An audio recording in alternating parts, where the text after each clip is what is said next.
Saya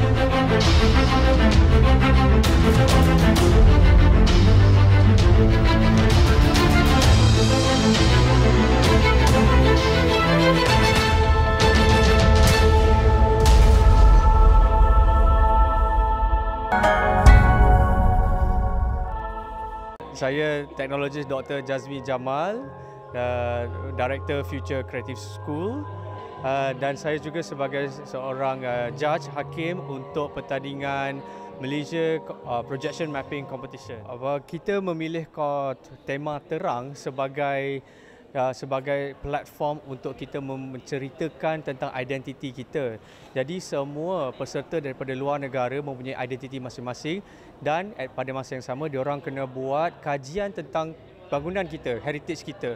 Jadi dia ada dua faktor di sini. Satu, dia nak cerita budaya dia daripada luar, dan satu lagi dia mengkaji tentang kita punya bangunan. Jadi projection mapping ni sebenarnya kita kena study dia punya space, lokasi, bangunan, sejarahnya dan macam-macam. Jadi penceritaan ini sebenarnya dia disampaikan dengan penuh artistik. Dia kena memahami estetika yang berada di Kuala Lumpur dan mereka punya design, rekaan, penceritaan semua disampaikan. Jadi saya rasa ini adalah satu platform kepada artis di luar yang mempunyai identiti itu sendiri nak disampaikan di dalam budaya, di dalam bangunan heritage kita sendiri.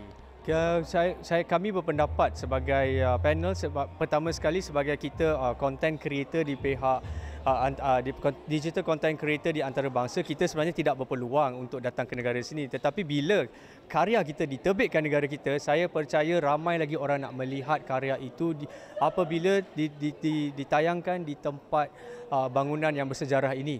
Jadi dari segi aspek konteks seni budaya ni, kita boleh nampak pelbagai penyampaian penciptaan warisan di dalam kita punya kerja-kerja ini, projection mapping ni.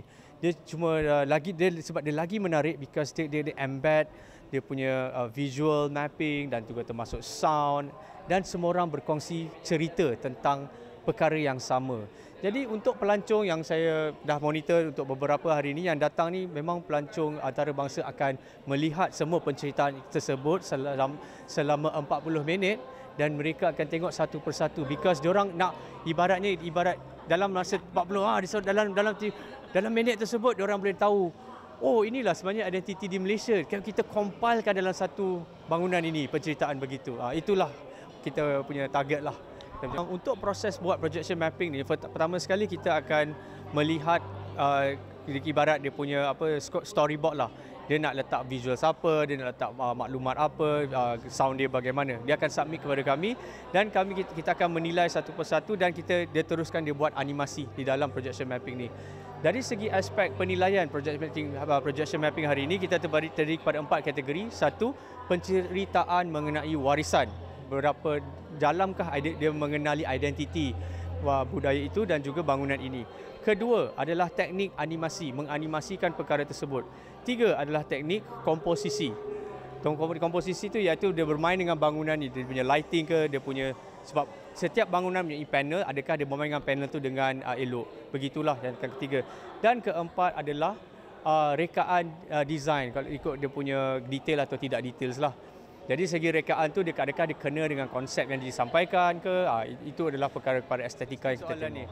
Pada proses awalnya, pihak kami sendiri meminta pihak Matic juga untuk minta dia punya fasad dan skematik ukuran. Jadi pihak kami sebagai designer, kita akan buat anggaran setiap satu tu berapa luas dia dan kita segregate, menghasilkan mengikut panel yang tertentu. Jadi kita akan hantar layout design blueprint ni macam seorang arkitek, hantar kepada designer. Ini adalah panel-panel tersebut, bermainlah kamu dengan bangunan ini. Untuk mendalami tentang bangunan ini, pihak luar perlu mengeksplorasi tentang sejarah bangunan ini menerusi Wikipedia, tengok Google Street menggunakan Google Maps, tengok video yang pernah dilancarkan bangunan ini sebelum-sebelum ni dan tengok sejarahnya. Jadi automatically secara ini, mereka dah faham bangunan ini pasal apa. Dah tahu baca dulu. Dia tak tahu parlimen pernah bersidang di sini.